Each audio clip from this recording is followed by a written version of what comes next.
ও মালিক, তুমি আমারে দুনিয়াতে পাঠাইছো, পাঠানোর সময় আমার মা কত কষ্ট করছে, জান বের হয়ে যায় অবস্থা।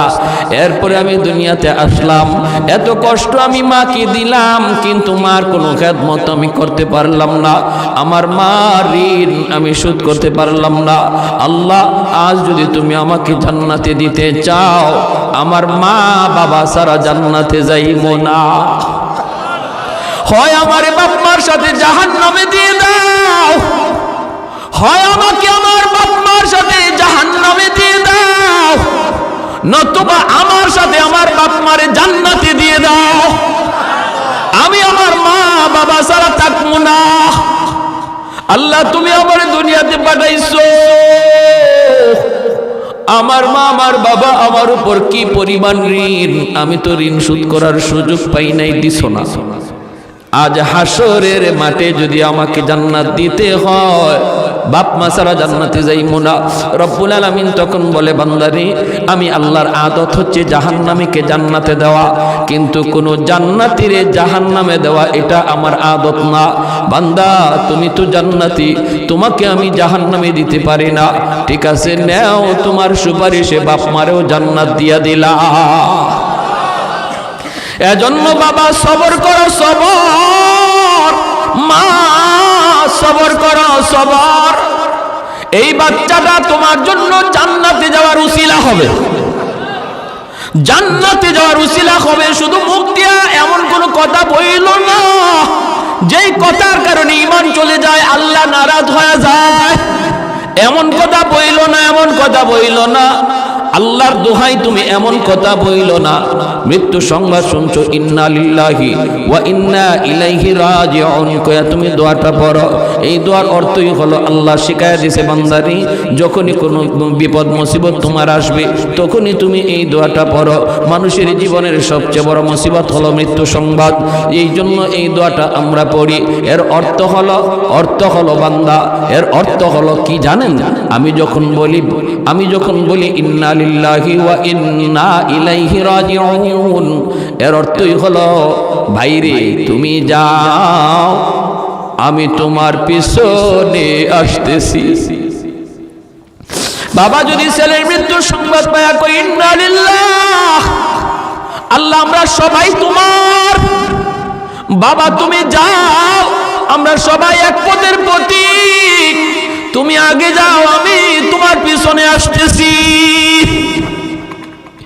কেউ থাকার জন্য আসে নাই আল্লাহর গোলাম, কেউ থাকতে আসে নাই, থাকবার চেষ্টা করেও থাকা যায় না, যেতেই হবে।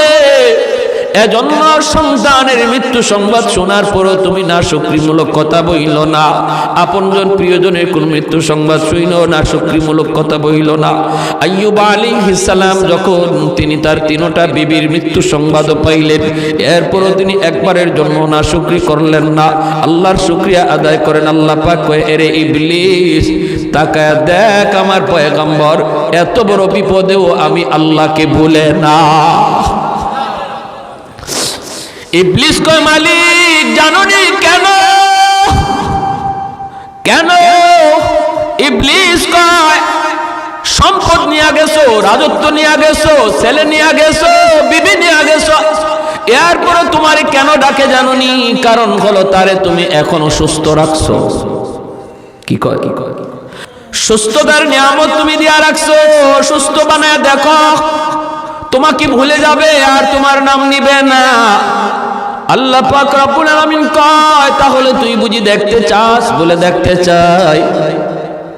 আল্লাহ পাক রব্বুল আলামিন এইবার আইয়ুব আলাইহিস সালামের শারীরিক অসুস্থতা আল্লাহ ফালায়া দিলেন।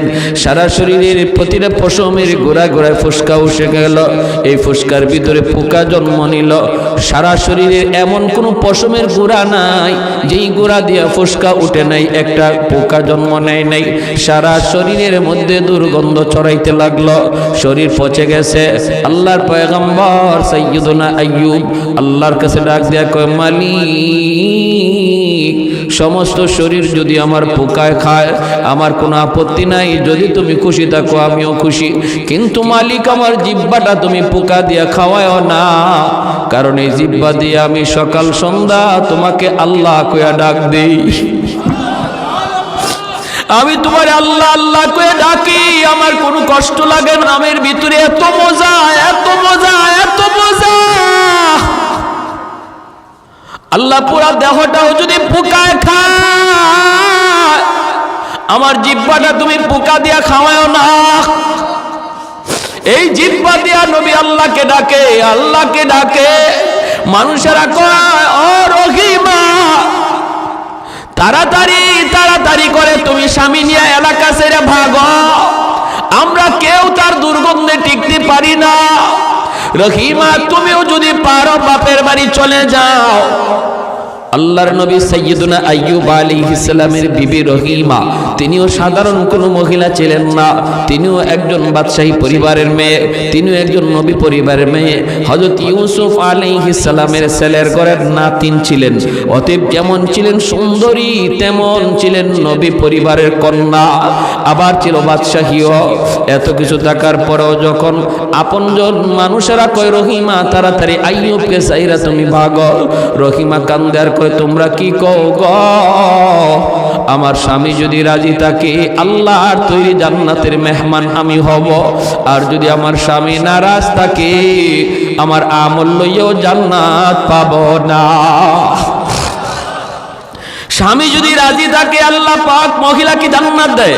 আল্লাহ নবী রহমতের নবী বলেন কোন স্বামী যদি মারা যায় এই অবস্থা সে তার স্ত্রীর উপরে খুশি ছিল, এই স্ত্রী মরতে দেরি আল্লাহর তৈরি জান্নাত পাইতে দেরি হবে না।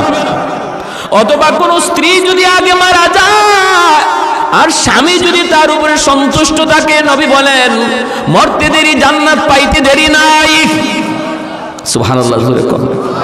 এজন্য মায়ার নবী দয়ার নবী বলেন, মহিলাদের জন্য নবী বলেন, মা বোনদের জন্য আমার নবী বলেন চারটা জিনিসের হিসাব যদি কোনো মহিলা আল্লাহকে দিতে পারে আল্লাহ পাক তার জন্য জান্নাতের সবগুলি দরজা আল্লাহ ওপেন করে দিবে আর বলবে যে কোনো জান্নাত দিয়া তুমি ঢুকো।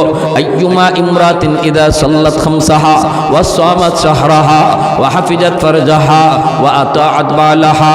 বাইজিদ বুস্তামি রাহমাতুল্লাহি আলাইহি আল্লাহ জিজ্ঞেস করছিল ওনার ইন্তেকালের পর, একজন আল্লাহর ওলি স্বপ্নে দেখে, স্বপ্নে দেখে কো হুজুর কবরে কেমন আচরণ হয়েছে আপনার সাথে? উনি বলে কি কইমু, আমি আল্লাহ আমারে জিজ্ঞেস করে বাইজিদ কি লই আইছো? আমি কই আল্লাহ আমলের কথা কইয়া তো বাঁচা যাবে না, কারণ আমলের মধ্যে অনেক সমস্যা থাকতে পারে। নিয়ত যদি ভালো না থাকে আমল কবুল হবে না, আমল যদি সহি শুদ্ধভাবে না হয় নবীর তরিকায় না হয় তাহলেও কবুল হবে না। তো যাক আমলের কথা আর কই না। আল্লাহ যখন আমারে জিজ্ঞাসে বাইজিদ কি লই আইছো, তখন কই আল্লাহ ঈমানটা খাঁটি নির্ভেজাল ঈমান লই আইছি। আল্লাহ পাক রব্বুল আলামিন কয় বাইজিদ উযকুরুল লাইলাতাল লাবান, ঈমান তোমার নির্ভেজাল। কথাটা তুমি সুন্দর বলেছ, কিন্তু দুধের রাতের কথা ইয়াদ করো। এমনি উনার ইয়াদ হয়ে গেল কোন রাত? যেই রাতে তুমি দুধ পান করেছিলা আর পেটে তোমার সমস্যা হয়েছিল, আর তুমি বলেছিলে দুধের কারণে আমার পেট নষ্ট হয়ে গেছে। আরে বাইজিদ একটু বলো তো দেখি, দুধের কি পেট খারাপ করার কোনো ক্ষমতা আছে নাকি? তাহলে ঈমানটা তোমার নির্ভেজাল হইল কেমন করে? বাইজিদ কই মালিক ধরা খেয়ে গেলাম, কিছুই আনতে পারি নাই, খালি হাতে তোমার দরবারে এসেছি গো মালিক। একমাত্র তোমার দয়া মায়া ছাড়া মাপ পাওয়ার কোনো ব্যবস্থা নাই, কোনো সুযোগ নাই। আল্লাহ আমি তোমার দয়া চাই, তোমার মায়া চাই, দয়া মায়া ছাড়া আমি বাইজিদের বাঁচার কোনো উপায় নাই, কিছুই আনতে পারি নাই, কিছুই না। রব্বুল আলামিন তখন বলে বাইজিদ একদিন শীতের রাতে কনকনে শীত, প্রচণ্ড শীত, বাহিরও শীত পড়ছে, শীত এত শীত মানুষও সব ল্যাপের নিচে ঢুকছে, কম্বলের নিচে সবাই ঢুকছে। ওই অবস্থায় তুমি দেখতেছিলা একটা ছোট্ট বিড়ালের বাচ্চা কনকনে শীতের ভিতরে কাঁপতেছে, তার তো লেপের কোনো ব্যবস্থা নাই, তার তো কোনো কম্বলের ব্যবস্থা নাই। ওই ছোট বিড়ালের বাচ্চাটার প্রতি তোমার বড় মায়া লাগছিল, দয়া লাগছিল, বাচ্চাটারে আদর করে তুমি তোমার লেপের নিচে জায়গা দিছিলা। এ ভাইজি, তুমি যেমন আমি আল্লাহর মাখলুক, এই বিড়ালের বাচ্চাটাও আমি আল্লাহরই মাখলুক। আমি তোমাকে যেমন বানাইছি, বিড়ালটারও আমি আল্লাহই বানাইছি। আমার একটা মাখলুকরে তুমি এত মায়া করার উসিলা আমি আল্লাহ তোমার জীবনের সব আমল কবুল কইরা জান্নাতের উঁচু মাকাম দান করলাম। হাসরের মাঠে একজন মানুষ জাহান্নামের ফয়সালা হয়ে যাবে, জাহান্নামের দিকে যায়, বারবার শুধু পিছনের দিকে তাকায়। আল্লাহ পাক রব্বুল আলামিন তারে ডাক দিয়ে আনবেন, বান্দা ফয়সালা হয়ে গেল তোমার জাহান্নাম, কিন্তু বারবার শুধু পিছনের দিকে আমি আল্লাহর দিকে তাকায় তুমি কি ভাবতেছ? যাইবা তো তুমি যাইবা, কিন্তু এক কদম তুমি দাও আর পিছনে শুধু আমি আল্লাহর দিকে তাকাও। ঘটনা কি, কি জন্য তুমি তাকাইতেছ? হাসরের মাঠে লোকটা তখন কইব, মালিক দুনিয়াতে উলামায়ে কেরামের জবানে শুনেছিলাম তুমি, তোমার নাম হলো রহমান, তোমার নাম হলো রহিম। আলেম উলামার জবানে শুনেছি আল্লাহ। হাসরের মাঠে তোমার কুদরতি কলিজায় ৯৯ ভাগ দয়া মায়া থাকবে। ও মালিকা, আজ হাসরের ময়দানে আমার ফয়সালা হয়ে গেছে জাহান্নাম, আমি জাহান্নামের দিকে যাইতেছি, কিন্তু বারবার কেন জানি আমার মনে হয়, কেন জানি আমার অন্তরে আশা জাগে, আজকে তোমার দয়া মায়ার উসিলায় তুমি আমাকে মাফ করে দেও কিনা, এজন্য বারবার পিছনে তাকাইতেছি। আল্লাহ পাক ফেরেশতাদেরকে বলবেন, ফেরেশতারা আমার বান্দার কথা আমি আল্লাহর কাছে বড় ভালো লাগলো, তার জবাবটা আমি আল্লাহর বড় পছন্দ হয়েছে, অতএব তার আমলনামা আবার আমি আল্লাহকে তোমরা দেখাও। আল্লাহু আকবার, জোরে কর। যেই আমলনামা ওজনের কারণে নেকির পাল্লা হালকা, গুনার পাল্লা ভারী, আর তার ফয়সালা হয়েছে জাহান্নাম, ওই আমলনামাটা আমি আল্লাহ আবার নিজে দেখব, নিজেরই চেক করব। রব্বুল আলামিন তার আমলনামাটা নিজেই তিনি খুলবেন, খুইলে আল্লাহ পাক বলবে, বান্দারে ওই যে দেখা যায় আমলনামা আল্লাহ পাক ঘুরাইতেছে, কোন উসিলায় আল্লাহ তারে মাফ করবে আল্লাহ খুঁজতেছে, পাতা উল্টায় আর আল্লাহ উসিলা তালাশ করে। হঠাৎ করে মালিক কয়, বান্দা ওই যে দেখা যায় পশ্চিম সাতগাঁও নূরে মদিনা, এমনই মনে করেন কোন এক মাহফিলে তুমি বসা ছিলা, এই মাহফিলে তুমি কেন বসা ছিলে এত ঠান্ডার ভিতরে? কি ছিল সেখানে যাওয়া তোমার উদ্দেশ্য? তোমার ঘরের পরিবেশ ছিল আরামের, বিবি বাচ্চার কাছে তুমি থাকতে পারতা, কেন তুমি ওই জায়গায় বসে বসে তুমি কি শুনছিলা? কেন তুমি এই কষ্ট করে বসা ছিলা একটু বলো। তখন কইব, মালিক দুনিয়ার কোনো উদ্দেশ্য ছিল না, ওই জায়গায় গেলে পরে আমার কেউ ৫০০-১০০০ টাকা দিবে এমনও ছিল না। আল্লাহ কষ্ট করে বসা ছিলাম তুমি মাওলাকে পাওয়ার জন্য, তোমার কাছে জান্নাত পাওয়ার জন্য। আল্লাহ শুধু তোমাকে খুশি করার জন্য আমি ওই জায়গায় গিয়েছিলাম, বসা ছিলাম। রব্বুল আলামিন বলবে, বান্দারে আমি আল্লাহর আদত হচ্ছে মাফ করে দেওয়া, কিন্তু আমার নিজাম হচ্ছে উসিলা ছাড়া মাফ করি না। ওই দিনের মাহফিলে বসাকে উসিলা করে আজ হাসরের ময়দানে আমি আল্লাহ তোমার নাজাতের ফয়সালা দিয়া দিলাম। আর একটু জোরে বলে সুবহানাল্লাহ। মুসলমানের আওয়াজে বলেন সুবহানাল্লাহ। লা জিদ্দা ওয়ালা নিদ্দা ওয়ালা হাদ্দা লিমাওলা, লা জিদ্দা ওয়ালা নিদ্দা ওয়ালা হাদ্দা লিমাওলা, আল আনা কামা কানা ওয়ালাম ইয়ালকা যাওয়ালা, আল আনা কামা কানা ওয়ালাম ইয়ালকা যাওয়ালা, لا مثل ولا صور مثلا ونذيرا মান ক্বালা সিওয়া যালিকা ক্বাদ ক্বালা মুহালা লা ওয়ালদা ওয়ালা ওয়ালিদা লা আম্মা ওয়া খালা লা শিবহা ওয়ালা মিসলা ওয়ালা কুফুয়া লি মাওলা। মুসলমানের আওয়াজে কোন আল্লাহু আকবার, আর একটু জোরে কোন আল্লাহু আকবার। তাহলে কষ্ট করো, আসলাম বসলাম, লাভ আছে নি না নাই? আর একটু জোরে, লাভ আছে নি না নাই? দুনিয়ার মিছিল মিটিং এর পাহারাদারি করে রে পুলিশ, আর জান্নাতি মাহফিলের পাহারাদারি করেন রহমতের ফেরেশতারা নিজে। আমার আপনার চতুর্দিকে পাহারা বসাইছেন রহমতের ফেরেশতা।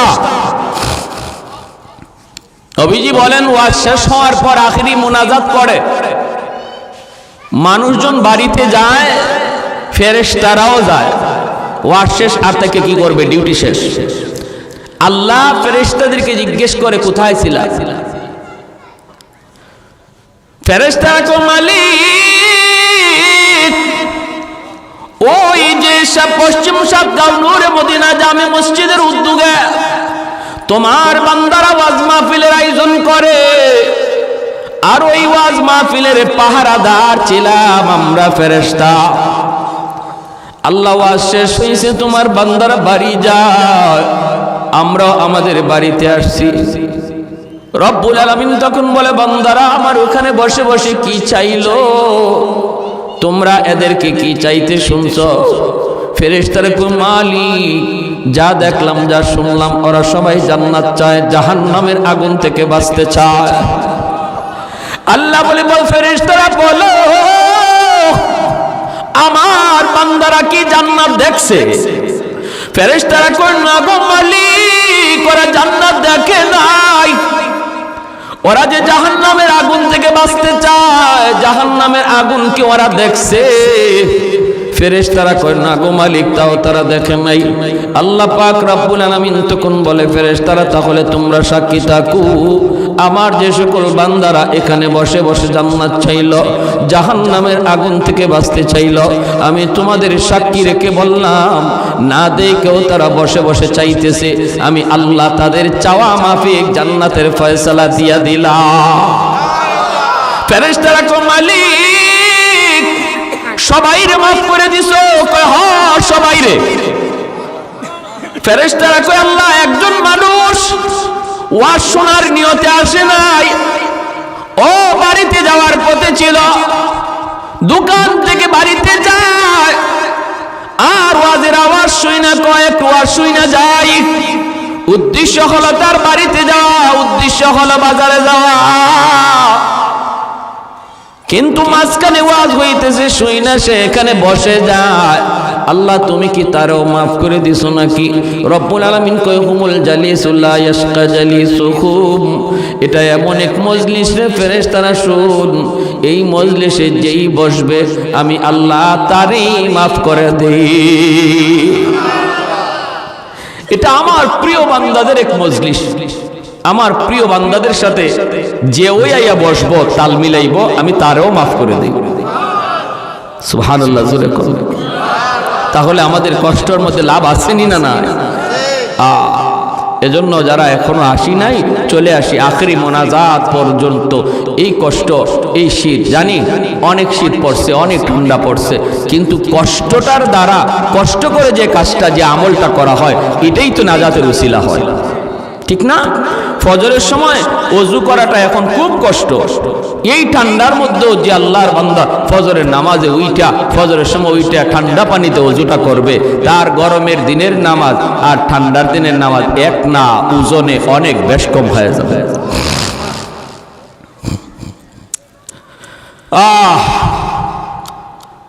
আমাদের সুখ দুঃখ, অভাব অনটন, বিপদ মুসিবত, সুস্থতা অসুস্থতা সবকিছু দেওয়ার মালিককে এই ইয়াকিন আছে তো নাকি নাই? সুখে থাকলে আল্লাহর প্রশংসা করব, দুঃখে পড়লেও প্রশংসা করব কার? গোলামি করব কার? যিনি সুখ দেয় ইনি আবার দুঃখ দেয়, আবার যিনি দুঃখ দেয় ইনি আবার দুঃখটা সরায়, নাকি কোনো দয়াল বাবার ক্ষমতা আছে? হ্যাঁ, বিপদে পড়ে গেছেন, কোনো মানুষের ক্ষমতা আছে? অসুস্থ হয়ে গেছেন, সুস্থ করার ক্ষমতা কারো আছে? কার? আরো জোরে আল্লাহ। হ্যাঁ, এজন্য সুখে দুঃখে প্রশংসা করব কার? আল্লাহ।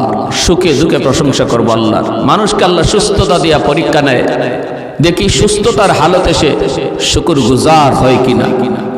সুখে থাকা অবস্থায় আল্লাহ পরীক্ষা নেয়, সুখে পইরাও সে আমাকে ডাকে কিনা। আবার বিপদ দিয়েও আল্লাহ পরীক্ষা নেয়, দেখি বিপদে পইরা আমার বান্দা সবর করে কিনা। ঠিক কিনা? বিপদে পইরা আমার বান্দা সবর করে কিনা। সুখে থাকতে যেমন ভাবে মসজিদে গেছে, বিপদে পইরাও সে মসজিদে যায় কিনা, এটা আল্লাহ দেখেন। বিপদগ্রস্ত মানুষের, অসুস্থ মানুষকে আল্লাহ পাক যখন দেখেন যে বিপদে পইরাও সে আমার গোলামি করে, আল্লাহ বলে অবাশশিরিস সাবিরিন, নবী গো সুসংবাদ শোনাও, ওই বিপদগ্রস্ত অসুস্থ মানুষটারে আমি আল্লাহ তার জন্য জান্নাত রেখে দিয়েছি। কিসের সুসংবাদ? জান্নাতের সুসংবাদ, জান্নাতের সুসংবাদ। এজন্য কষ্টে পড়লো, প্রচন্ড ঠান্ডার মধ্যে যে মানুষটা নামাজ পড়ে, আল্লাহ তার ব্যাপারেই নবীকে বলছেন সুসংবাদ দাও তারে। কিসের? জান্নাতের সুসংবাদ, জান্নাতের সুসংবাদ। সে তার পরীক্ষায় পাস, পরীক্ষায় পাস। এই কনকনে শীতের মধ্যে আল্লাহর পরীক্ষা চলছে, দেখি আমার কোন বান্দা এই ঠান্ডার মধ্যে ওযু কইরা আমি আল্লাহর কদমে সেজদা দেয়। পরীক্ষা চলছে, কিছু মানুষ পরীক্ষায় পাস করবে আর কিছু মানুষ পরীক্ষায় ফেল করবে। আমাদের তো বোঝা লাগবে আগে যে আমরা কোন পরীক্ষার মধ্যে আছি, ঠিক কিনা ভাই? وَلَنَبْلُوَنَّكُمْ بِشَيْءٍ مِّنَ الْخَوْفِ وَالْجُوعِ وَنَقْصٍ مِّنَ الْأَمْوَالِ وَالْأَنفُسِ وَالثَّمَرَاتِ وَبَشِّرِ الصَّابِرِينَ।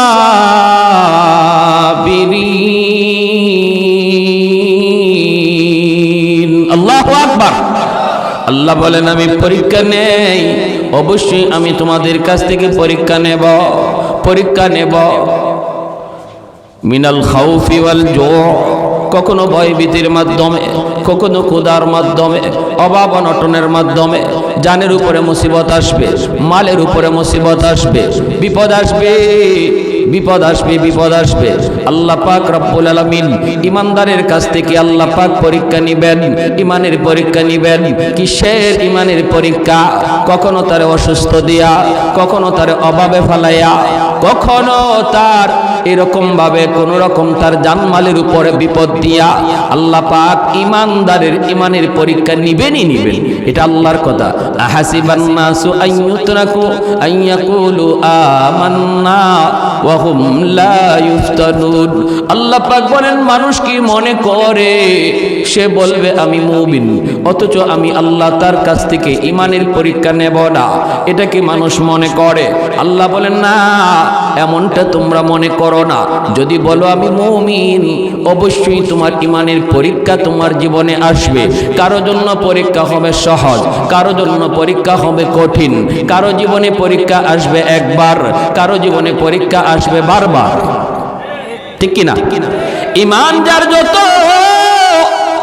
ইমান যার যত মজবুত, তার পরীক্ষা হবে তত কঠিন।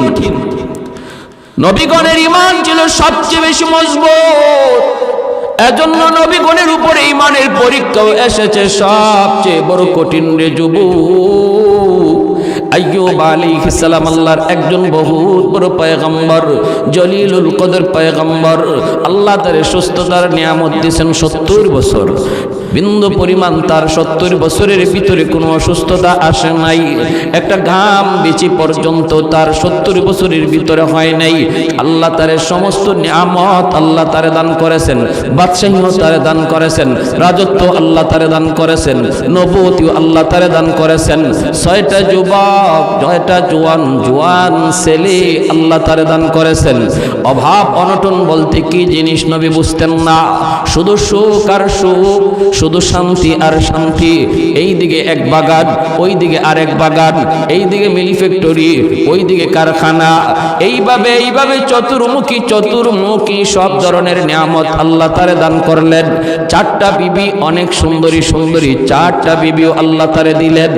এইভাবে চলছে, কিন্তু সুখে থাকা অবস্থায় নবী একটা মুহূর্তের জন্য আল্লাহকে ভুলেন না। আমাদের সমাজে কিছু মানুষ এমন পাওয়া যায়, বেশি সুখে পড়লে আল্লাহকে ভুলে যায়, ঠিক না? বেশি টাকার মালিক হলে পরে আল্ট্রা মডার্ন হয়ে যায়। আল্ট্রা মডার্ন, যত টাকা বেশি হয় তত কাপড় শর্ট হয়, ঠিক না? হ্যাঁ, যত টাকার মালিক হয় ততই শুধু বেলাইনে বেপথে চলে যায়। কোটি টাকার মালিকের পোলা পানলে দেখা যায় রাত 2টা বাজে 3টা বাজে মদ খায়া ঘরে ঢুকে, নেশা করে ঘরে ঢুকে। কারণ কি? কারণ হলো টাকা খরচ করার জায়গা তো পায় না, এজন্য শয়তান তারে ভিন্ন পথে চালায়। আল্লাহ পাক রব্বুল আলামিন বলেন, না, সুখে থাকা অবস্থায় আমার পয়গম্বর আমাকে একটা মুহূর্তের জন্য সে ভুলে না, আমার কদমে সে সাজদা দেয়। এইভাবে তিনি গোলামি করতেছেন। একবার ইবলিস ডাক দেয়া কয়, মালিক, তোমার পয়গম্বর আইয়ুব কেন তোমাকে এত ডাকে জানোনি? তোমার গোলামি কেন করে জানোনি? আল্লাহ বলে, কেন? কয়, খুব বেশি সুখে রাখছ, খুব বেশি আরামে রাখছ, অভাব বলতে কি জিনিস বুঝে না, এজন্যই সে তোমাকে ডাকে। ও মালিক, এজন্যই তোমাকে ডাকে, তোমার গোলামি করে, কারণ বিপদ কি জিনিস বুঝে না, অসুস্থতা কি জিনিস এখনো টের পায় না। আল্লাহ, অভাব কি জিনিস তোমার নবী বুঝে না, এজন্য তোমার গোলামি করে। অভাবে ফালা দেখো, বিপদ তারে দিয়ে দেখো, তোমার গোলামি আর করবে না। যদি কঠিন থেকে কঠিন বিপদ তুমি দাও, আমি ইবলিস বলতেছি, তোমার পয়গম্বর আইয়ুব গোলামি করবে দূরের কথা, তোমার নাম পর্যন্ত ভুলে যাবে। নাউজুবিল্লাহ। আরেকটু জোরে কন্যা নাউজুবিল্লাহ, আরেকটু জোরে কন্যা নাউজুবিল্লাহ। কে কয়? ইবলিস কয়। কি কয়? কয় বিপদে ফালায় দেখো, খুব সুখে আছে তো, এজন্য তোমারে ডাকে। একটু বিপদে ফালায় দেখো না কদ্দূর তোমারে ডাকে। আমার তো মনে হয় নামও ভুলে যেতে পারে। ইবলিসের কামই তো হইল আমাদের ক্ষতি করা, ঠিক না? ইবলিসের কামই হলো মানব জাতির ক্ষতি করা, কারণ সে এটা আল্লাহর কাছে লইয়ে আইছে। কইছে, যে মানুষের কারণে আজ আমি জাহান্নামী, আমি ছিলাম মুআল্লিমুল মালাইকা, ফেরেশতাদের উস্তাদ, সেখান থেকে আমি লানতের তখ্ত গলায় লইয়া আজকে জাহান্নামী হলাম এই মানুষের কারণে, এই আদমের কারণে। এই বনি আদম কেমন করে জান্নাতে যায়? আমি জান্নাতি মানুষের জাহান্নামী বানাইয়া এরা কেমনে জান্নাতি হয়, আমি ইবলিসও দেখব। নাউজুবিল্লাহ, জোরে কোন। ইবলিসই চ্যালেঞ্জ করছে। আল্লাহ পাক রব্বুল আলামিন বলছে যে ঠিক আছে, তুই তোর চ্যালেঞ্জ দিয়া থাক, ইল্লা ইবাদাকা মিনহুমুল মুখলাসিন, কিন্তু আমার যেই সকল বান্দারা মুখলেস, যারা আমি আল্লাহকে ইয়াদ করে সব কাজ করে, যেখানে যায় সেখানে আমাকে সাথে রাখে, আমার ওই সকল বান্দারে তুই বিন্দু পরিমাণ ক্ষতি করতে পারবি না। ঠিক কিনা? দোকানে বৈশাও যে এই কথা ভাববে যে আমি মাপে কম দিতে পারি, কিন্তু কাস্টমাররে ফাঁকি দিলেও আল্লাহকে ফাঁকি দেওয়া যাবে না, এই মানুষটারে শয়তানে ক্ষতি করতে পারবে না। যে মানুষটা টেবিলে বৈশাও ভাববে যে আমি ঘুষের টাকা টেবিলের নিচ দিয়ে নিতে পারি, কেউ দেখবে না, দেখেন কে? আল্লাহ। যার অন্তরে এই ভয় আছে, সে কখনো টেবিলের নিচ দিয়েও ঘুষ নিবে না। আল্লাহ বলে আমার ওই সকল বান্দাদের কোনো ক্ষতি করতে পারবে না। এই চ্যালেঞ্জ লইয়া শয়তান আসছে। এজন্য শয়তান কয়, আপনার নবী আইয়ুব ইনারে খুব আরামে রাখছো তো, এজন্য তোমারে ডাকে, বিপদে ফালায়া দেখো, নাম ভুলে যাবে। আল্লাহ পাক রব্বুল আলামিন কয়, ইবলিস তাহলে তুই বুঝি দেখতে চাস? কয় হ, আমি দেখতে চাই। আল্লাহ বলে না না, আমার আইয়ুব বিপদে পড়লেও আমি আল্লাহকে ডাকবে। ইবলিস কয় না, বিপদে পড়লে ডাকবে না। আল্লাহ বলে তাহলে দেখ। এই বইলে আল্লাহ পাক রব্বুল আলামিনের পরীক্ষা শুরু হয়ে গেল আল্লাহর পয়গম্বর সাইয়্যিদুনা আইয়ুব আলাইহিস সালামের উপর। ভাইয়েরা, বন্ধুরা, সর্বপ্রথম তার নিউজ আসলো তার মিল ফ্যাক্টরিগুলা ধ্বংস হয়ে যাচ্ছে, এই কারখানা ওই কারখানায় আগুন লাগছে। যখনই বিপদ কোনো খবর ওনার কানে আসতো, সাথে সাথে আল্লাহর পয়গম্বর আল্লাহর শুকরিয়া আদায় করত। সুবহানাল্লাহ। আল্লাহ পাক কয়, ইবলিস দেখ, আমার পয়গম্বর বিপদের সংবাদ পাইল, এরপরও দেখ আমি আল্লাহকে ভুলে না, আমাকে ভুলে না, না শুকরি করে না, না না এমন কোনো কথা কয় না যেই কথায় আমি আল্লাহ নারাজ হই। আমাদের কারো উপরে যখন বিপদ আসে তখন আমরা মাঝে মাঝে এমন কথা মুখ দিয়ে বের করি যেই কথার দ্বারা আল্লাহ নারাজ হয়ে যায়। কিছু মানুষ এমনও পাওয়া যায় কয়, আল্লাহ বুঝি আমারে শুধু পাইল, আল্লাহ বুঝি আর কাউরে দেখে না। আমি নামাজ পড়ি, আমি রোজা রাখি, আমি দাড়ি টুপি নিয়ে চলি, বিপদ আমারে ছাড়ে না।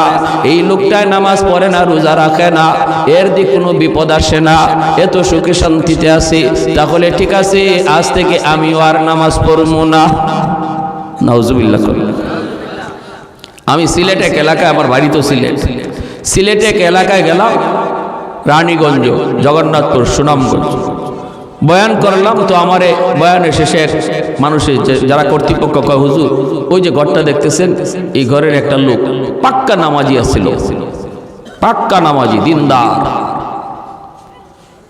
মা মুসিবতে পড়ছে। আমি তো বললাম, ওই আল্লাহ ইমানদারের ইমানের পরীক্ষা নিবে মুসিবত দিয়া, ঠিক না? মুসিবতে পড়ছে, হয়তো একটা দুইটা মুসিবত তার উপরে আসছে। হঠাৎ করে একদিন দেখা যায় বাজারে চিল্লায় চিল্লায় কয়, আল্লাহ কি আমারই শুধু খালি দেখে, আমারই শুধু পাইল? তো নামাজ পড়ে লাভ হইল কি? আল্লাহর বন্দেগী করে লাভ হইল কি যদি খালি আল্লাহ আমার এই বিপদ দেয়? যে নামাজ পড়ে না হেইদি ভালো আছে। নাউজুবিল্লাহ করনা। যে হালাল হারাম মানে না, সুদ খায় ঘুষ খায়, হেইদি ভালো আছে। এই কথা বলতেছে মানুষ, বলতেছে ভাই এই কথা কয় না, কয় রাখ, কয় না আমি কম বুঝি না। এই কথা কইয়া মুরতাদ হয়ে গেছে, একদম মসজিদ সারা হয়ে গেছে, দাড়িটা পর্যন্ত ফালাই দিছে। নাউজুবিল্লাহ। জোরে হুজুর আমরা দেখছি কিছুদিনের পর কিছুদিনের ভিতরেই তার শরীরে পচন শুরু হয়েছে, হাত পা, এমনকি নবীর সুন্নত যে দাড়িটা ছিল এই দাড়িটা কাটার কারণে পুরা মুখটা তার ফচ্ছে গেছে, পুরা মুখ পচন ধরছে। এই আল্লাহর বান্দা শোনো, আমি একটা ইবাদত, আল্লাহর একটা গোলামি পারতেছি না, কিন্তু আমি মনে মনে দুর্বল, আমি আল্লাহর কাছে আসামি। আল্লাহ আমি এটা করা দরকার ছিল, আল্লাহ আমি পারতেছি না, আল্লাহ তুমি আমারে মাফ করো, আমারে করার তৌফিক দাও, আল্লাহ আমারে দাড়িটা রাখার তৌফিক দাও, দাড়িটা রাখা দরকার। এইভাবে যদি একটা মানুষের অন্তরে এরকম ভাবে অপরাধী ভাব থাকে, আল্লাহ তারে একদিন দাড়ি রাখার তৌফিক দিয়ে দিবে। কিন্তু একজন মানুষ যদি দাড়ি, আবার কি দাড়ি না রাখলে কি হয়েছে, এই ধরনের কথা যদি কয়, সাথে সাথে সে বেঈমান হয়ে যায়, সাথে সাথে বেঈমান। এজন্য আল্লাহ নবী বলেছেন একটা জমানা আসবে এমন, যেই জমানায় সকালবেলা মুমিন, বিকালে হবে কাফির। সে কোন কথার কারণে কাফির হইছে এটা নিজেও বুঝবে না। ইউসবিহুর রাজুলু মুমিনা ওয়া ইউমসি কাফিরা। আল্লাহ নবী বলেন সকাল বিকালে তার ঈমান উলটপালট হবে, সে বুঝবে না এই ধরনের কথার দ্বারা। আমি মসজিদে যাইতে পারি না, আল্লাহ আমাকে তুমি জামাতে নামাজ পড়ার তৌফিক দাও, এই কথা বলা, আল্লাহ আমার সুযোগ তৈরি করে দাও, আল্লাহ আমি বহুত বড় অপরাধী, আল্লাহ আমি গুনাহটা এখনো ছাড়তে পারতেছি না, আল্লাহ আমারে ছাড়ার তৌফিক দাও, এই কথা যে মানুষটা অন্তর থেকে কয়, আল্লাহ তার মৌতের আগে আগে গুনাহ থেকে মুক্ত কইরা আল্লাহ তার ওলি বানায়া কবরে নেয়। আর গাওরামি করলে এর মরণ হয় বেঈমানের হালতে। এজন্য ইসলামের কোন বিধান নিয়ে গাউরামি করা যাবে না, বা কেউ করতেছে তার টিটকারি করা যাবে না। দাড়িওয়ালা একজন মানুষ ভুল করতে পারে, কিন্তু যদি আমি বলি ইজাদ দাড়ি রেখে কি হইতো, দাড়ি রেখে মিথ্যা কথা কয়, আপনি দাড়ির উপরে কথা বললেন কেন? এরকম দাড়ি রেখে কি হইতো, এরকম নামাজি হয়ে কি হইতো, এই ধরনের কথা বলার দ্বারা ওই যে নবী বলছেন সকালে ছিল ইমানদার, বিকালে হয়ে গেছে কাফির। বুঝে আসছে ভাই? বুঝছেন? একজন আলেম ভুল করতে পারে, একজন আলেম ভুল করতে পারে, কিন্তু আলেমের ভুলের কারণে যদি কেউ কয় মোল্লা মুন্সি হইয়া কি হইতো, মোল্লা মৌলবী একটাও ভালো না, মৌলবী জাতি ভালো না, তাহলে হইব কি জানেন? রাইসুল মুফাসসিরিন আব্দুল্লাহ ইবনে আব্বাস রাদিয়াল্লাহু তাআলা আনহু, এই উম্মতের ভিতরে যিনি সবচেয়ে বড় মুফাসসির ছিলেন, যিনি আল্লাহর কালাম সবচেয়ে বেশি বুঝছেন, আমার নবীর আপন চাচাতো ভাই রাইসুল মুফাসসিরিন আব্দুল্লাহ ইবনে আব্বাস রাদিয়াল্লাহু তাআলা আনহু বলেন, এ যত বড় হাজী হোক, যত বড় নামাজি হোক, মরণের সময় বেঈমান হইয়া মরবে, আর কবরে রাখার পরে তার মুখটা যদি মানুষ কিবলামুখী কইরাও রাখে, আমি চ্যালেঞ্জ দিয়া বললাম, আমি আব্দুল্লাহ চ্যালেঞ্জ দিয়া বললাম, কবর খুদো, এখন দেখো তার চেহারা অটোমেটিক কিবলা থেকে ঘুরে গেছে, কিবলা থেকে ঘুরে গেছে। যারা উলামায়ে কেরামের উপরে, আলেম সমাজের উপরে খারাপ ধারণা রাখে, আব্দুল্লাহ ইবনে আব্বাস বলেন, আমি আব্দুল্লাহ কসম করে বলি, তোমরা তার কবর খুঁজো, দেখবা পশ্চিম দিকে তার কিবলা নাই, তার মুখ নাই, তার মুখ অটোমেটিক ঘুরে গেছে কিবলা থেকে। সাবধান। এজন্য আমার ভাইয়েরা, বন্ধুরা, কথা বলতে হিসাব করে বলতে হবে। জবান যত কম চালাবো তত মুক্তি পাবো। মান সামাতা নাজা, যে কথা কম বলবে সে তত মুক্তি পাবে, যে কথা তত বেশি বলবে সে তত বেশি ধরা খাবে। আল্লাহ পাক কয়, রে ইবলিস, এই যে দেখ, আমার আইয়ুব বিপদের সংবাদ শোনার পর আমি আল্লাহকে ভুলে না, সুখে থাকতে আমারে যেইভাবে ডাকছে, বিপদে পড়লেও আমারে ওইভাবেই ডাকে। আল্লাহু আকবার। সুখে থাকা অবস্থায় যেইভাবে আমার কদমে সেজদা দিছে, বিপদে পড়ার পরেও আমার কদমে সেজদা দেয়। অতএব তুই কি বললি আর কি দেখতেছি? ইবলিস কয়, মালিক, ও মালিক, কেন তোমার সেজদা দেয় জানোনি? বিপদের সংবাদ শুই না তো কোনো লাভ নাই, রাজত্ব এখনো আছে। আল্লাহ পাক রব্বুল আলামিন রাজত্বটাও আল্লাহ কেড়ে নিয়ে নিলেন, এরপরও নবী আল্লাহকে ডাকে, আল্লাহর কদমে সেজদা দেয়। ইবলিস কয়, সব কিছু নিয়ে গেছো, এরপরও তোমারে ডাকে কেন জানোনি? কারণ হলো এখনো তার 6টা ছেলে আছে, জোয়ান ছেলে। এই 6টা ছেলে যেই বাবার আছে, এই বাবার আবার টেনশন কিসের? একদিকে যাবে আরেক দিকে জুড়াবে, একদিকে ক্ষয় হবে আর একদিকে আয় হবে। কারণ 6টা ছেলে আছে জোয়ান, তরতাজা টাটকা যুবক। এজন্যই নবী তোমার শুকরিয়া আদায় করে, এজন্যই এখনো তোমার গোলামি করে। ইবলিস কত বড় শয়তান চিন্তা করেন। পরীক্ষা কঠিন করতেছে না? আল্লাহ পাক কয়, তাহলে দেখবি না? কি কয়, দেখব। 6টা ছেলে এক জায়গায় এক ঘরের মধ্যে ঘুমন্ত ছিল রে আল্লাহর গোলাম। সাত ভেঙ্গে 6টা ছেলে এক রাতেই মারা গেল, শহীদ হয়ে গেল। 6টা ছেলের মৃত্যুর সংবাদ যখন নবীর কাছে আয়, বাবার কাছে যখন সন্তানের মৃত্যু সংবাদ আসে, পৃথিবীতে এর চেয়ে বড় কষ্টের কোনো সংবাদ হয় না। যেই বাবার কাঁধে সন্তানের লাশ উঠে, পৃথিবীতে এর চেয়ে ভারী কোনো বোঝা হয় না। এই বাবাই শুধু বুঝে এই বোঝাটা কত ভারী। যেই বাবার কাঁধে সন্তানের লাশ উঠে, যেই মাত্র নবীর কাছে পরপর 6টা ছেলের ইন্তেকালের খবর নবীর কাছে আসলো, তখনও নবী আল্লাহর নাশুকরি করে না, তখনও আল্লাহর গোলামি করে, আল্লাহর প্রশংসা করে। আল্লাহ পাক কয়, ইবলিস দেখ, টাকা দেখ, আমার পয়গম্বর এত বড় বিপদের খবর, এরপর আমি আল্লাহকে ভুলে না। ভাইরে যা বলতেছি একটু দিলের কান দিয়া কথাগুলি শুনুন। আমার আপনার বিপদ কিন্তু এর চেয়ে বড় না, বরং অনেক হালকা বিপদ আমার আপনার উপরে আসে। অনেক সময় আমরা বিপদে পড়ে একদম হাই হুতাশ করে ফেলি, আল্লাহ নাশুকরি করে ফেলি। বিপদে পড়ছে, অসুস্থ হয়েছে, এখন আর তার মসজিদে পাওয়া যায় না। না না, এমনটা তুমি কইরো না। আল্লাহর গোলাম, বিপদ যিনি দেয় উদ্ধারও করে কে? যে আল্লাহ বিপদ দেয় সেই আল্লাহ উদ্ধার করে, ঠিক না? আর কারো কাছে গিয়া কোনো লাভ নাই। মুশকিল কুশা একমাত্র কে? কোন দয়াল বাবা, কিবলা বাবা, খাজা বাবা, জটা শাহ, ল্যাংটা শাহ, কোনো বাবাই পারে না।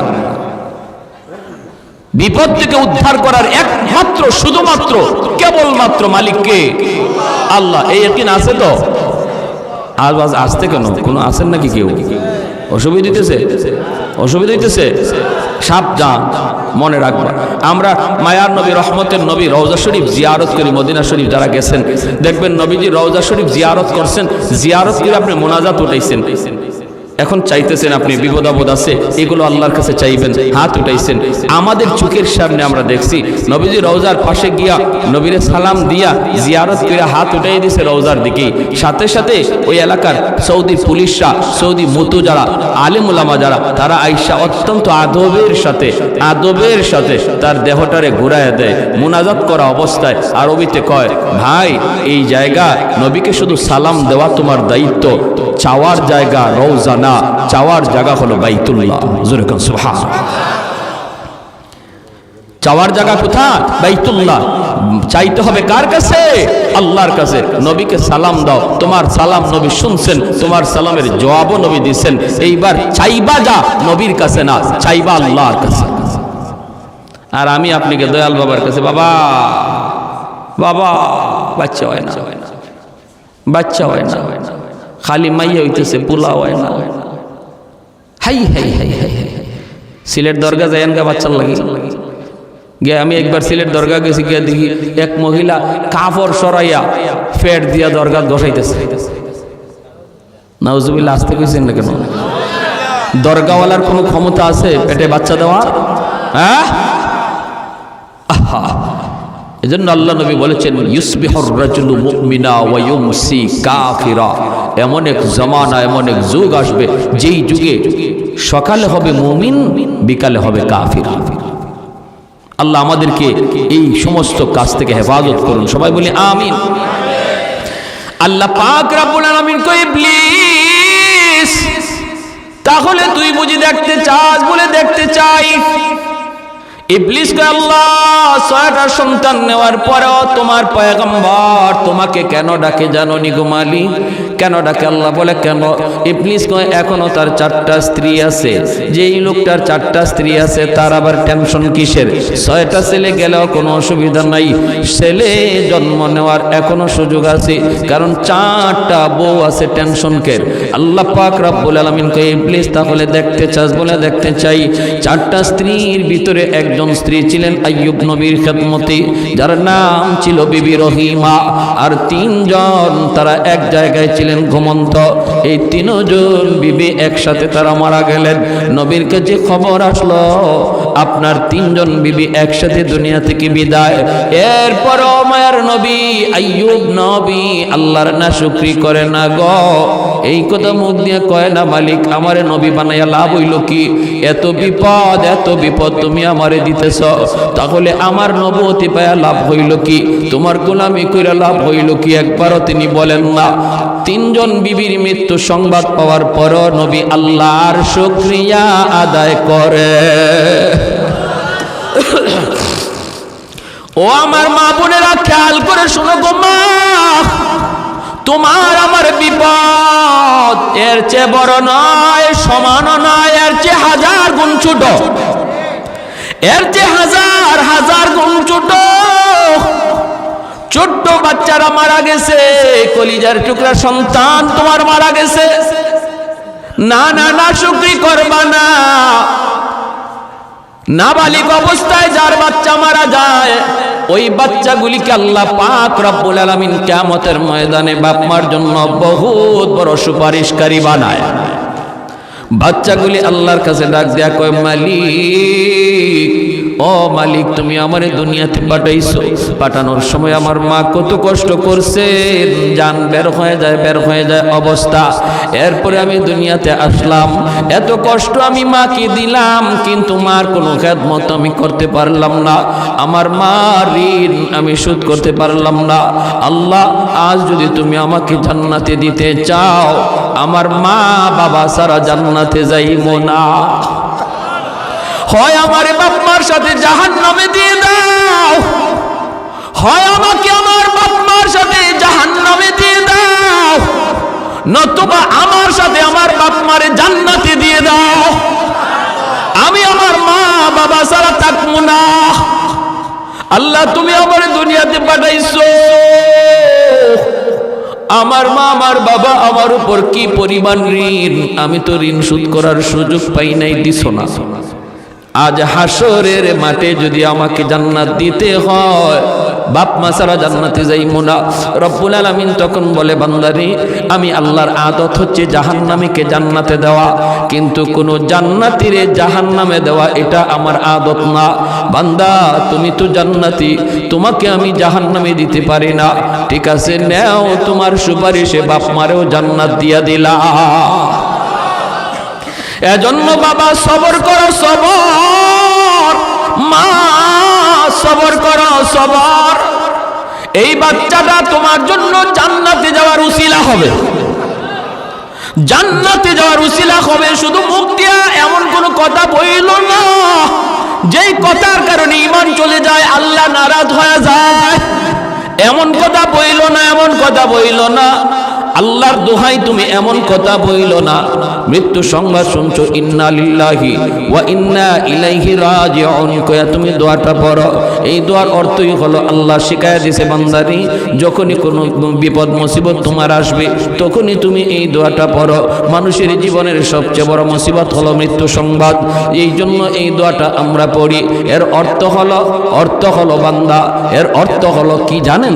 আমি যখন বলি ইন্না লিল্লাহি ওয়া ইন্না ইলাইহি রাজিউন, এর অর্থই হলো ভাইরে তুমি যাও, আমি তোমার পিছনে আসতেছি। বাবা যদি ছেলের মৃত্যুর সংবাদ পায়া কই ইন্না লিল্লাহ, আল্লাহ আমরা সবাই তোমার, বাবা তুমি যাও, আমরা সবাই এক পথের প্রতীক, তুমি আগে যাও, আমি তোমার পিছনে আসতেছি। কেউ থাকার জন্য আসে নাই আল্লাহর গোলাম, কেউ থাকতে আসে নাই, থাকবার চেষ্টা করেও থাকা যায় না, যেতেই হবে। এজন্য সন্তানের মৃত্যু সংবাদ শোনার পরও তুমি না শুকরিমূলক কথা বইল না, আপনজন প্রিয়জনের কোন মৃত্যু সংবাদ শুইনো না শুকরিমূলক কথা বইল না।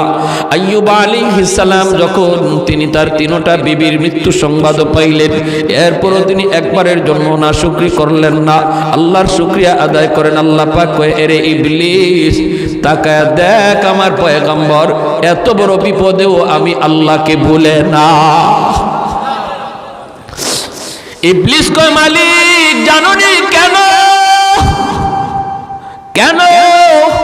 ইবলিস কয়, সম্পদ নিয়ে গেছো, রাজত্ব নিয়ে গেছো, ছেলে নিয়ে গেছো, বিবি নিয়ে গেছো, এরপরে তোমার কেন ডাকে জানোনি? কারণ হলো তারে তুমি এখনো সুস্থ রাখছো। কি কয় এখনো তারে সুস্থতার নিয়ামত তুমি তারে দিয়া রাখছো, দেহটা তার পুরাপুরি সুস্থ। যার দুইটা হাত আছে সে কোনো গরিব না, যার দুইটা পা সুস্থ আছে সে গরিব না, সে গরিব হতে পারে না, অসহায় হতে পারে না। সুস্থ দুইটা হাত যার আছে সে কোনোদিন অসহায় না, ঠিক কিনা জোরে কম? সুস্থতার নিয়ামত তুমি দিয়া রাখছো, সুস্থ বানায় দেখো, তোমাকে ভুলে যাবে আর তোমার নাম নিবে না। আল্লাহ পাক রব্বুল আলামিন কয়, তাহলে তুই বুঝি দেখতে চাস? বলে দেখতে চাই। আল্লাহ পাক রব্বুল আলামিন এইবার আইয়ুব আলাইহিস সালামের শারীরিক অসুস্থতা আল্লাহ ফালায়া দিলেন।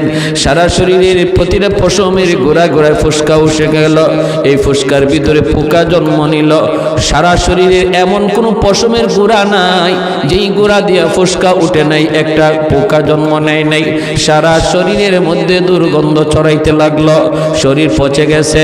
আল্লাহর পয়গম্বর সাইয়্যিদুনা আইয়ুব আল্লাহর কাছে ডাক দিয়া কয়, মালিক, সমস্ত শরীর যদি আমার পোকায় খায় আমার কোনো আপত্তি নাই, যদি তুমি খুশি থাকো আমিও খুশি, কিন্তু মালিক আমার জিহ্বাটা তুমি পোকা দিয়া খাওয়ায় না, কারণ এই জিহ্বা দিয়ে আমি সকাল সন্ধ্যা তোমাকে আল্লাহ কইয়া ডাক দেই। আমি তোমার আল্লাহ আল্লাহ কয়ে ডাকি, আমার কোনো কষ্ট লাগে না। নামের ভিতরে এত মজা, এত মজা, এত মজা। আল্লাহ পুরা দেহটাও যদি পোকায় খায়, আমার জিহ্বাটা তুমি পোকা দিয়া খাওয়াও না। এই জিহ্বা দিয়া নবী আল্লাহকে ডাকে, আল্লাহকে ডাকে। মানুষেরা কয়, ও রহিমা, তাড়াতাড়ি তাড়াতাড়ি করে তুমি স্বামী নিয়ে এলাকা ছেড়ে ভাগো, আমরা কেউ তার দুর্গন্ধে টিকতে পারি না। রহিমা, তুমিও যদি পারো বাপের বাড়ি চলে যাও। আল্লাহর নবী সাইয়্যিদুনা আইয়ুব আলাইহিস সালামের বিবি রহিমা, তিনিও সাধারণ কোনো মহিলা ছিলেন না। তিনিও একজন বাদশাহী পরিবারের মেয়ে, তিনিও একজন নবী পরিবারের মেয়ে। হযরত ইউসুফ আলাইহিস সালামের ছেলের ঘরের নাতিন ছিলেন। অতএব যেমন ছিলেন সুন্দরী, তেমন ছিলেন নবী পরিবারের কন্যা, আবার ছিল বাদশাহীও। এত কিছু থাকার পরেও যখন আপনজন মানুষেরা কয়, রহিমা তাড়াতাড়ি আইয়ুবকে চাইরা তুমি ভাগো, রহিমা কান্দে আর কয়, তোমরা কি কও গো? আমার স্বামী যদি রাজি থাকে আল্লাহর তৈরি জান্নাতের মেহমান আমি হব, আর যদি আমার স্বামী নারাজ থাকে আমার আমল লইয়াও জান্নাত পাব না। স্বামী যদি রাজি থাকে আল্লাহ পাক মহিলাকে জান্নাত দেয়। আল্লাহ নবী রহমতের নবী বলেন, কোন স্বামী যদি মারা যায় এই অবস্থায় সে তার স্ত্রীর উপরে খুশি ছিল, এই স্ত্রী মরতে দেরি আল্লাহর তৈরি জান্নাত পাইতে দেরি হবে না। অথবা কোন স্ত্রী যদি আগে মারা যায় আর স্বামী যদি তার উপরে সন্তুষ্ট থাকে, নবী বলেন মরতে দেরি জান্নাত পাইতে দেরি নাই। সুবহানাল্লাহ। এজন্য মায়ার নবী দয়ার নবী বলেন, মহিলাদের জন্য নবী বলেন, মা বোনদের জন্য আমার নবী বলেন, চারটা জিনিসের হিসাব যদি কোনো মহিলা আল্লাহকে দিতে পারে আল্লাহ পাক তার জন্য জান্নাতের সবগুলি দরজা আল্লাহ ওপেন করে দিবে, আর বলবে যে কোনো জান্নাত দিয়া তুমি ঢুকো। আইয়ুমা ইমরাতিন ইদা সাল্লাত খামসাহা ওয়া সামাত শাহরাহা ওয়া হাফিজাত ফারজাহা ওয়া আতাআত বালাহা। এক নম্বরে নবী বলেন, নামাজের হিসাব যদি আল্লাহর কোনো বান্দি আল্লাহকে দিয়ে দেয়। দুই নম্বরে রোজার হিসাব যদি আল্লাহকে দিয়া দেয়। তিন নম্বর হলো সে তার সতীত্ব যদি হেফাজত করে, পর্দা যদি শরীফ পর্দা মাইনা চলে। চার নম্বর হলো যদি সে স্বামীর খুশি রাখে, স্বামীর কথা মতো চলে। মায়ার নবী দয়ার নবী বলেন, এই মহিলা জান্নাতের যে কোনো দরজা দিয়ে ঢুকবে, কেউ তারে বাধা দিবে না। এজন্যই মায়ার নবী বলে, মহিলাদের জন্য জান্নাতে যাওয়া সহজ, পুরুষের তুলনায় মহিলাদের জন্য জান্নাতে যাওয়া সহজ। কারণ মহিলাদের হিসাব হলো কম, মাত্র 4 কাজের হিসাব। একজন পুরুষের 4 কাজের হিসাব শুধু নয়, অনেকগুলি হিসাব একজন পুরুষকে দেওয়া লাগবে। কেমনে তুমি সংসার চালাইছো, কেমনে আয় করছো, কেমনে ব্যয় করছো, সমাজের মানুষের সাথে কেমনে চলছো, প্রতিবেশীর হক তুমি আদায় করলা কিনা, জুম্মার নামাজে গেছো কিনা, জিহাদের ডাক আসলে জিহাদে গেলা কিনা। হিসাব কিতাব অনেকগুলি দেওয়া লাগবে, অনেক পুরুষকে দেওয়া লাগবে। কিন্তু মহিলার উপরে এত কোনো প্রশ্ন নাই। ঘরের টাকা কেমনে আসলো, কেমনে ব্যয় হলো, আল্লাহ কোনো মহিলাকে আল্লাহ জিগাবে না, জিগাবে পুরুষকে। এজন্যই মায়ার নবী বলেন, মহিলারা দুনিয়াতে আল্লাহর ওলি হওয়ার লাইনে, আল্লাহর ওলি হওয়ার লাইনে পুরুষের চেয়ে অর্ধেক পথ আগায়া থাকে, অর্ধেক পথ আগায়া থাকে। পুরুষ যদি 100 মার্কের মধ্যে 100 মার্কই কামাই করতে হয় পুরুষের আল্লাহর ওলি হওয়ার জন্য, কিন্তু মহিলাকে আল্লাহ পাক পাক রব্বুল আলামিন 100 মার কামাই করতে আল্লাহ বলে না। আল্লাহ কয় মহিলাদেরকে, মা বোনেরা, আল্লাহর নবী জানাইছেন তুমি মাত্র 50 মার কামাই করবা, আর 50 নাম্বার আল্লাহ তোমাকে দয়া কইরা দিয়া দিছে। শুধু মহিলা হওয়ার কারণে আল্লাহ মহিলাকে নিজে দয়া কইরা 50 নাম্বার দিয়া দিছে জন্মসূত্রে, আর বলছে তুমি বাকি 50 নাম্বার কামাই করো, মাত্র 4 কাজের হিসাব দাও। এরপর নবী বলেন জাহান্নামে আমি মহিলাদেরকে বেশি দেখেছি।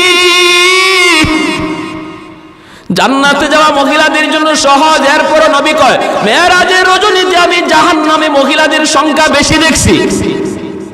ইয়া মাশারান নিসা তাসাদদাকনা, মেরাজের সফর থেকে নবী আসার পরেই মহিলাদেরকে ডাক দিয়া নবী বলেন মা বোনেরা কোথায় আছো, তাড়াতাড়ি করে তোমরা জমা হও, কারণ তোমাদের জন্য খারাপ খবর, আমি জাহান্নামে তোমাদেরকে বেশি দেখছি।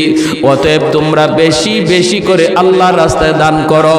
আল্লাহর রাস্তায় মা বোনদেরকে মায়ার নবী বলছেন তাসাদদাকনা, তোমরা বেশি বেশি করে দান করো, আল্লাহর গুসা থামাও। আল্লাহর রাস্তায় দান করলে আল্লাহর গুসা থেমে যায়, আল্লাহর রাগ থেমে যায়, আল্লাহর গুসার মধ্যে পানি ডালা হয় যদি কেউ আল্লাহর রাস্তায় দান করে। এজন্য নবী কয় মহিলারা বেশি বেশি করে দান করো। শাড়ি তোমার 5টা আছে, একটা শাড়ি গরিবরে দিয়া দাও, দিয়া দাও। নামাজ পড়তে পারে না, আল্লাহর এক বান্দি কাপড় নাই, তোমার তো 5টা 6টা ব্রিফকেসের ভিতরে এমনি পরে আছে গো আল্লাহর বান্দি, ঈদে ঈদে আর শাড়ি কেনার দরকার নাই, ঈদের দিনে ব্রিফকেস কইলা নতুন শাড়িটা একজন গরিবকে দান করো। নবী বলেন এইভাবে মা বোনরা যদি দান সদকা বাড়ায়, আমি নবী বললাম তার আর জাহান্নামে যাওয়া লাগবে না, আল্লাহ জান্নাতের মেহমান বানাবে। ঠিক কিনা? রহিমা তুমি চলে যাও। তিনি বলেন না, তোমাদের নাকে দুর্গন্ধ লাগলো, আমার স্বামীর গায়ের দুর্গন্ধ আমার নাকে লাগে না, আমি দুর্গন্ধ টের পাই না, টের পাই না। আমার স্বামীর খেদমত ছেড়ে আমি কোথাও যাব না, যাব না। ও আমার মা বোনেরা একটু খেয়াল করে শোনো, স্বামীর খেদমত কেমনে করতে হয়। স্বামীরে খুশি করার দ্বারা আল্লাহ তোমার উপর খুশি হয়। আল্লাহু আকবার জোরে কর। কিন্তু সেটা হালাল পথে, হারাম পথে নয়। স্বামী যদি কয় মার্কেটে চলো বোরকা সারা, এটা তুমি স্বামীর সাথে প্রোডাকশন করো। তুমি কইরো স্বামী গো বোরকা সারা বেপরদায় আমাকে তুমি বের কইরো না। স্বামী যদি কয় আমার দোস্ত আইছে তুমি চাল হয়ে যাও, তুমি পরিষ্কার বইলা দিও স্বামী গো তোমার দোস্তের সামনে যাওয়া আমার জন্য হারাম। ঠিক না? শহরে আছে, গ্রামে একটু কম, শহরে তো ও আল্লাহ দোস্ত যদি আয়, ফ্রেন্ড যদি আয়, তাহলে ম্যাডাম গেছা দে। হাই হাই, এই সমস্ত পুরুষদের রুচি, এটা যে কি পরিমাণ ফসা হইছে, এরা যে কেমন ফসা আর দুর্গন্ধ এদের রুচির মধ্যে। নিজের বউটারে যখন পরপুরুষের সামনে ইচ্ছা করে পাঠায়, অবাক লাগে। বের হইছে নিজের স্ত্রীরে বেপরদায় লইয়া বের হইছে, তার ভালো লাগে, তার স্ত্রীরে দেখিয়া আরো 10 জনে কইতেছে ও খুব সুন্দর, তার ভালো লাগে। এই ধরনের মানুষ এর রুচি ভালো না ফসা? জোরে কম। এটা গান্দা, এটা এই রুচিটা কি? এটা গান্দা, গান্দা রুচি। আমার স্ত্রীকে নিয়ে কেউ ভাববে, আমার মেয়েটারে নিয়ে কেউ কল্পনা করবে, আর আমার কাছে ভালো লাগবে, এই যদি হয় কোনো বাবার অথবা কোনো স্বামীর ইচ্ছা, তাহলে বলতে হবে যে এর রুচি শুধু ফসানা, গান্দা রুচি, দুর্গন্ধ দর্শে। এবং হাসরের মাঠে আল্লাহর আদালতে সে যত বড় হাজি হোক, যত বড় নামাজি হোক, আল্লাহর আদালতে সে ধরা খেয়ে যাবে তার স্ত্রীকে বেপরদায় চালানোর কারণে, মেয়েকে বেপরদায় চালানোর কারণে, অধীনস্থ বোনকে বেপরদায় চালানোর কারণে। এই ভাই, এই বাবা, এই স্বামী আল্লাহর আদালতে কাঠগড়ায় দাঁড়াবে। আল্লাহ বলবে তোমার নামাজ লইয়া তো তুমি জান্নাতে যাওয়ারই কথা, আগে স্ত্রীর হিসাব দাও, স্ত্রীরটাও তোমার হিসাব দিতে হবে। মেয়ের হিসাবটা আগে বুঝাও, বোনের হিসাবটা আগে বুঝাও, এরপরে তোমার হজ লইয়া, তোমার নামাজ লইয়া তুমি জান্নাতে যাও। সম্ভব? হ্যাঁ? এজন্য ঘরের মেয়ে, ঘরের স্ত্রী, ঘরের বোনদের পর্দার মধ্যে রাখা দরকার, আছে নি না নাই? আসেনি না নাই?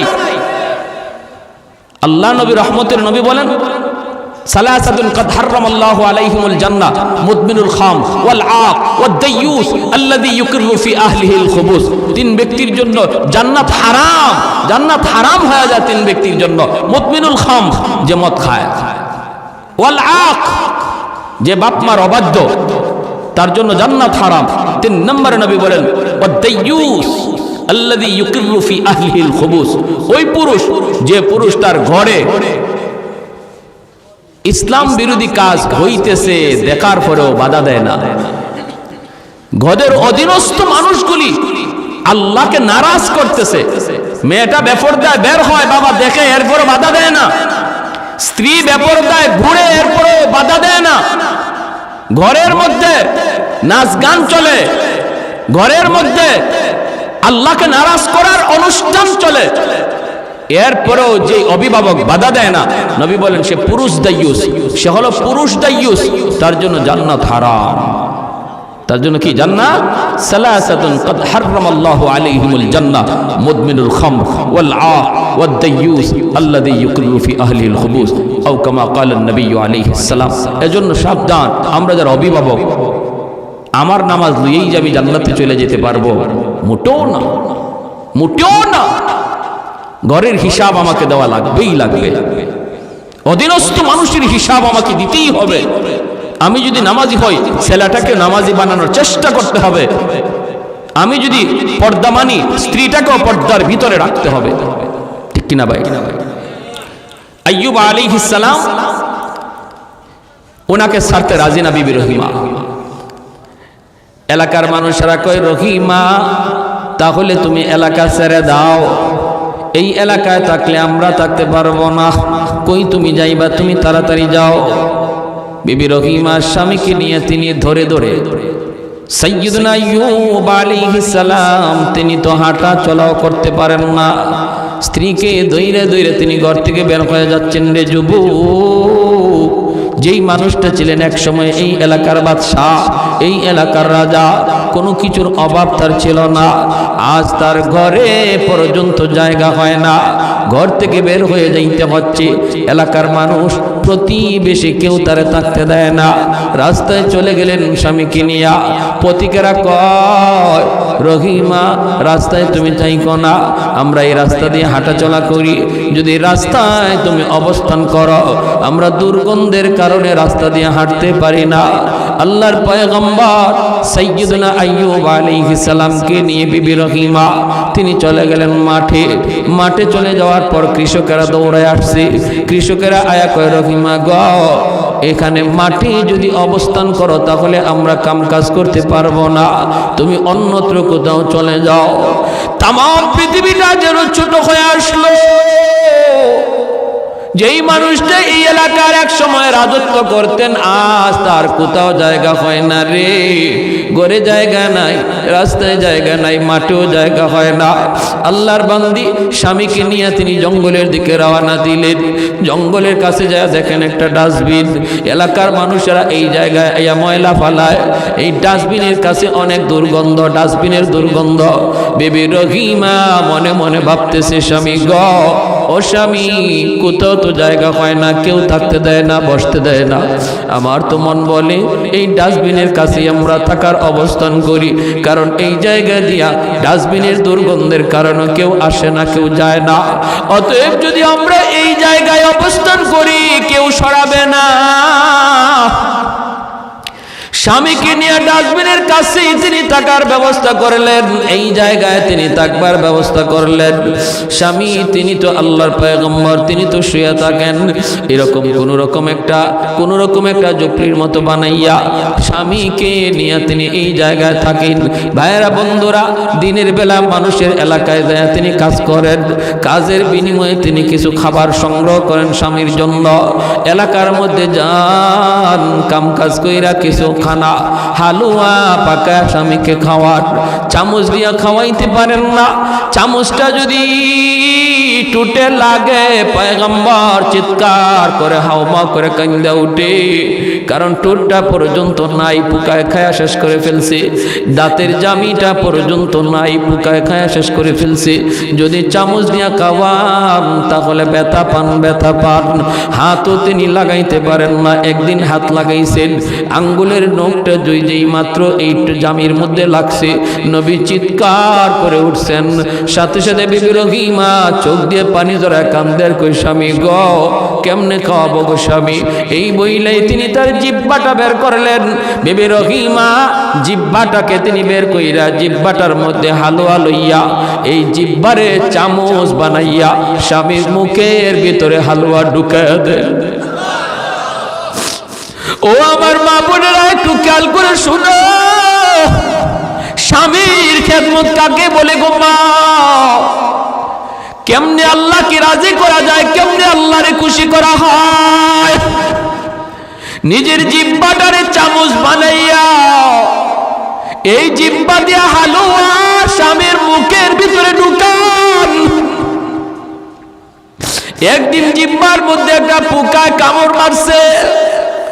হঠাৎ করে বিবি রহিমা চিৎকার দিয়া যন্ত্রণায় মাটিতে পড়ে গেছেন। আর তিনি ডাক দিয়া কান্দেন আর বলেন, স্বামী গো একটা পোকার কামড় আমি সইতে পারলাম না। এতগুলি পোকার কামড় আপনি কেমনে সইতেছেন গো স্বামী? কেমন করে আপনি সইতেছেন, কেমন করে সইতেছেন? বাইরে 13টা বৎসর এইভাবে চলে গেল, এই ডাস্টবিনের পাশেই 13টা বৎসর হয়ে গেল। 13 বৎসরের মাথায় যখন পোকায় তার জিহ্বার মধ্যে কামড় মারল, তখন তিনি আল্লাহর কাছে বলতেছেন, স্বামী গো ও স্বামী 13টা বৎসর হয়ে গেছে তুমি এইরকম অসুস্থ, আমিও মানুষের বাড়ি থেকে কাম কইরা কইরা তোমার খানার ব্যবস্থা করি, এমন পোকা যন্ত্রণা, পোকার কামড় শোয়া যায় না। ও স্বামী একটু আল্লাহর কাছে বলো না, আল্লাহ যেন তোমার এই বিপদ দূর করে, আল্লাহ যেন তোমার সুস্থ করে দেয়। এই কথা বলা মাত্রই আইয়ুব আলাইহিস সালাম কয়, না গো বিবি, আমি এমন কথা আল্লাহর কাছে বলতে পারবো না। কারণ হলো আল্লাহ যদি আমাকে জিজ্ঞেস করে, আইয়ুব 70 বছর পর্যন্ত আমি আল্লাহ তোমার সুস্থ রাখলাম, অসুস্থ হইছো মাত্র 13 বছর, এখনো তো 70 বছরের সমানে সমানে হয় নাই, এখনই বুঝি তুমি অস্থির হয়ে গেছো। কি জবাব দিব গো রহিমা, কি জবাব দিব? 70 বছর যদি হয় তারপরে আল্লাহর কাছে বলবো, মালিক সুস্থতা আর অসুস্থতা সমানে সমানে হইছে, আল্লাহ তুমি আমাকে এখন সুস্থ করে দাও। 70 বছরের আগে আমি আল্লাহকে বলতে পারবো না। একবার গেলেন মানুষের বাড়িতে, কাম নাই কাম নাই, পান না। স্বামীর জন্য কেমন করে তিনি খানার ব্যবস্থা করবেন, শেষ দিয়ে দিচ্ছি, বেশি না, আর মাত্র 2 মিনিট। একজন মহিলার বাড়িতে গেলেন, ইহুদি মহিলা, যা বলেন, চাচি একটু খানার ব্যবস্থা আসেনি? মহিলায় কয়, না না কিছুই নাই, দেওয়ার মতো কিছুই নেই। আল্লাহর বান্দি বিবি রহিমা কয়, চাচি গো আমার স্বামী একজন আল্লাহর পয়গম্বর অসুস্থ, কুষ্ঠ রোগী, তার সারা শরীর পচে গেছে, আমি তার জন্য একটু খানার ব্যবস্থা করি গো চাচি, একটু খানা দাও, নতুবা কোনো কাম আসেনি আমার কাম দাও। ইহুদি মহিলা কয়, না আমার বাড়িতে কোনো কাম কাজ কিছুই নাই, কিছুই নাই, দেওয়ার মতো কিছুই নাই, তুমি চলে যাও, কাজ দেওয়ার মতো কিছুই নাই। তিনি বলেন, চাচি তাহলে একটু দেও না, হালুয়া একটু পাকাইছো, দিলে তো আমার স্বামীরে খাওয়াইতে পারি। মহিলায় কয়, দিতে পারি, বদলা লাগবে। কয়, বদলা দেওয়ার তো কিছুই নাই। ইহুদি মহিলা কয়, তোমার চুলটা অনেক লম্বা, একটু চুল যদি তুমি আমার কাইটা দাও তাহলে তোমাকে বিনিময়ে দিতে পারি। আল্লাহর পয়গম্বর সাইয়্যিদুনা আইয়ুব আলাইহিস সালাম তিনি তো ওই জায়গায় চুপড়ির মধ্যে আল্লাহ আল্লাহ জিকির করে। ভাইরা বন্ধুরা, এইদিকে বিবি তিনি বলতেছে, নাগো চাচি চুল দেওয়া যাবে না, আমার চুলটা লম্বা হলো, এই চুলটাকে আমার স্বামী লাঠি বানাইয়া বসা থেকে তিনি দাঁড়ায়, আমার স্বামী চুল ধরে ধরে দাঁড়ায়, চুলটা আমি দিতে পারবো না। ইহুদি মহিলা কয়, তাহলে ভাগো, আমার কাছে কিছু নাই। বাধ্য হয়ে তিনি কিছু চুল দিয়া দিলেন। এইদিকে ইবলিস সুযোগ পাওয়া গেছে। ইবলিস আল্লাহর পয়গম্বর সাইয়্যিদুনা আইয়ুব আলাইহিস সালামের কাছে মানুষের বেশ ধরে আইসা বলতেছেন, নবী গো জানেননি আপনার বিবি রহিমা কেমনে আপনার জন্য খানার ব্যবস্থা করে? বলে কেমনে? কয় আমাদের এলাকাতে যায়, চুরি কইরা কইরা আপনার জন্য খানা নিয়ে আসি। আল্লাহর পয়গম্বর সাইয়্যিদুনা আইয়ুব কয় অসম্ভব, এটা হতেই পারে না, আমার বিবি নবী পরিবারের মেয়ে, এটা করতেই পারে না, জান যাবে তবুও চুরি করবে না। কয় যদি বিশ্বাস না হয় আসার পরে তার চুলটা দেখেন, আজকে চুরি করতে যায় এক জায়গায় ধরা পড়ে গেছে, এজন্য তার চুল কাইটা দিছে। নাউজুবিল্লাহ। আইয়ুব আলাইহিস সালাম কয় যদি এমনই হয় তাহলে তো তারে আমি 80টা দুর্রা মারব। তিনি আসছেন, আসার পরে তাকাইছেন, তাকাইয়া দেখেন চুল কাটা। তখন তো বুঝছেন তুমি তাহলে চুরি করে আমার জন্য খানা আনো নাকি? বলে আল্লাহর নবী গো, খোদার কসম আমি এমনটা করি নাই, আমি এমনটা করি নাই। তাহলে কে বলছে? মানুষের সুরত ধরে একজন আসছিল, সে তো ইবলিস। জিবরাইল আলাইহিস সালাম কয় নবী গো, ও ইবলিস আপনার স্ত্রীর ব্যাপারে সন্দেহ করবেন না, সে যা বলছে এটাই সত্য। তাহলে কসম পুরা করবেন কেমনে? 80টা কঞ্চি হাতে নিয়ে একবার স্ত্রীর গায়ে আঘাত দিয়া দেন, কসম পুরা হয়ে যাবে। ওই অবস্থায় আল্লাহ পাক রব্বুল আলামিন জিবরাইলকে পাঠাইছে, জিবরাইল যাও তো আমার আইয়ুবকে যে সালাম দাও। জিবরাইল আমিন এসে সালাম দিছে। নবী সালামের জবাব দিতে একটু দেরি হয়ে গেছে। জিবরাইল আলামিন কয় নবী গো, আপনি যদি সালামের জবাব দিতে দেরি করেন উম্মতে করব কি, উম্মতে করব কি? তখন আইয়ুব আলাইহিস সালাম কয় ভাই জিবরাইল, আমি জবাব সাথে সাথেই দিতে চাইছিলাম, কিন্তু ওই মুহূর্তে আমার জিহ্বার মধ্যে একটা পোকা মাত্র উঠছে খানা খাওয়ার জন্য। আমি চিন্তা করলাম যদি আমি এখন জিহ্বাটা নাড়া দেই, জবাব দিতে যাইয়া পোকাটা মাটিতে পড়ে যাবে। হাসরের মাঠে যদি পোকা আল্লাহর কাছে বিচার দেয়, আল্লাহ পাঠাইছিলা তোমার নবীর কাছে খানার জন্য, আমারে খাইতে দেয় নাই, মাটিতে ফালাইয়া দিছে, এই ডরে আমি সাথে সাথে জবাব দেই নাই। পোকাটা যখন আমার জিহ্বা থেকে সরছে তখন আমি সালামের জবাব দিছি। আল্লাহ কয় জিবরাইল কেমন জবাব পাইছো? আল্লাহ এই জমিনে এত সুন্দর জবাব আল্লাহ আমি জিবরাইলের মনে পড়ে না আর কেউ দেয়। আল্লাহ তুমি রহম করো তোমার নবীর উপর। আল্লাহ কয় তাহলে আমার নবীরে কও হাঁটু দিয়ে নিজের পা দিয়ে যেন মাটিতে আঘাত করে, পায়ের গোড়ালি দিয়ে যেন আঘাত করে। জিবরাইল কয় নবী গো, পায়ের গোড়ালি দিয়ে আঘাত করেন। বলে আমার তো গোড়ালিই নাই। বলে যা আছে তা দিয়ে আঘাত করেন। আঘাত করতেই জমজমের পানির মতো পানি উঠতে শুরু হলো। আল্লাহ বলতেছে জিবরাইল বলো আমার পয়গম্বরকে এই পানিটা যেন খায়, এই পানিটা যেন শরীরে লাগায়। খাওয়া মাত্র আর শরীরে মুসা মাত্রই সমস্ত পোকা ঝরঝরাইয়া পড়ে গেছে। 18 বৎসর পর, কয় বৎসর পর? কি বুঝে? এই ধরনের অসুস্থ যদি আল্লাহ আমরা 3 দিন বিছানায় রাখে, আমাদেরকে খুঁজেই পাওয়া যাইব না, ঠিক না? খুঁজেই পাওয়া যাইব না, কি অবস্থা হবে?